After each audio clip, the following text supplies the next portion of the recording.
Obro'y tepip köşleydiğin külle bak. Küllüp turup yığlaydiğin külle bak. Obro'y tepip köşleydiğin külle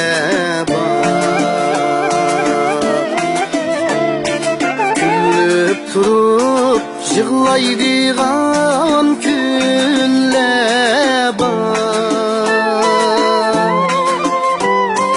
Bilirsen niye amet kilip çeksin uzlap kelip bilmeydiğin külle bak.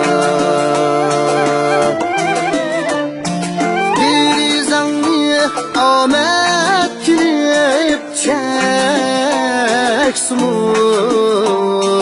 uzlap kelip bilmeydiğin külle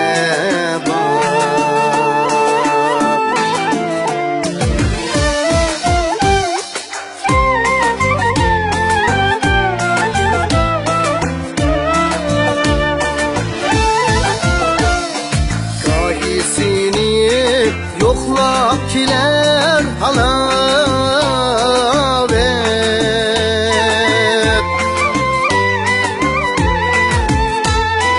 Dahisini yoklap kiler cepadet.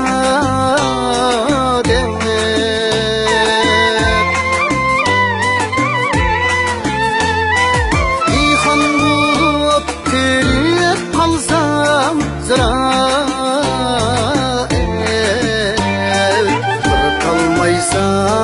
ünmeydiğin külle bak. İhan bulup terip kalsam ziraet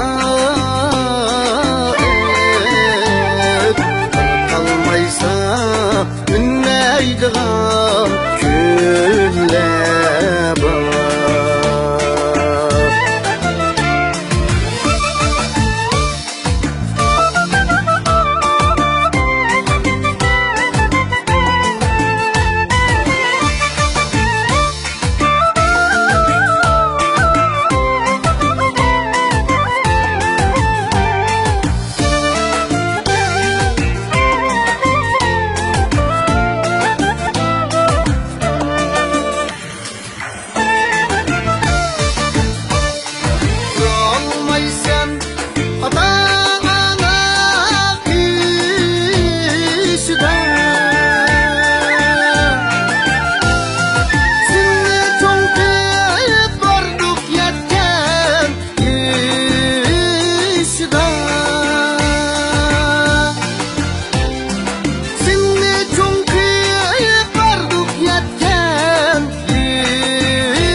Pervane bu peşda